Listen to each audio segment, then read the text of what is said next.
Türkmenistanda barha yetileşen ykdysady kynçylyklaryň, işsizligiň fonunda ýurdun dürli sebetlerinden ahal velayetine gelip işleyen ýüzlerçe raýat agyr şertlerde işlemä, kanalda ýuwunma we onuň bulanık suwundan içmä mejbur bolýar. Azatlyk radiosynyň bu barada habar berýän Aşgabatly habarçysynyň tasdiklamagyna görä, bu raýatlar ahalyň Bäherden we Baharly etraplarynyň arasyndaky Mürçe we Sünçe owalarynda yerleşen Arkaç meýdanyndaky Garawum kanalynyň jülgesindäki owa hojalyk ekinlerinde işleýärler. Bu ýerde Mary we Lewap vilayatlarinden gelen işçi aýal gyzlaryň we erkekleriň ýüzlerçesi işleýär. Olaryň köpüsi Marynyň ýoly tön etrafyndan gelen bulutçylardyr. Olar esasan ekin meýdanlarynda palto otagyna olaryň düýbüni ýumşadyp, haşal otlardan arasalamak işlerini ýerine ýetirýärler diýip gizlilik şertinde söhbetdeş bolan habarçy 17-nji iýunda gürrüň berdi. Habarçymyz bilen anonimlik şertinde söhbetdeş bolan Lewaply işçi zenanlaryň biri özleriniň bir aýyň dowamında 30 gün işleýändiklerini we munuň üçin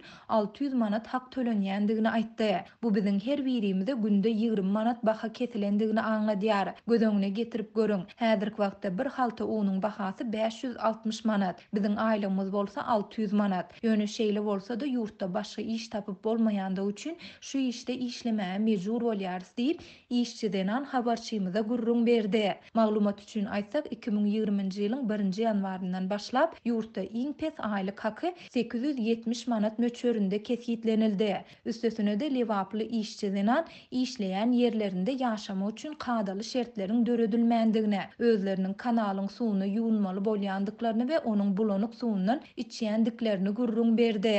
Biz ekin meýdanlarynyň gapdalynda dikilen külbelerde ýaşaýarys. Bu ýerde suw, hajathana ýaly şertler ýok. Kanalda eşiklerimizi ýuwýarys, özlerimiz de şol ýerde ýuwunýarys. Kanalyň bulanyk suwuny gaplary dolduryp, durlap içýäris. Öýlenlik we akşamlyk naharlaryny gerekleşip taýýarlaýarys. İş berjiler çörek, palta ýagy we makaron bilen üpçün edýärler diýip işçileriň ýene biri habarçymyza gürrüň berdi. Azatlyk radiosu bu aýdylanlar barada ahal velayet häkimliginden komentariýa alyp bilmedi.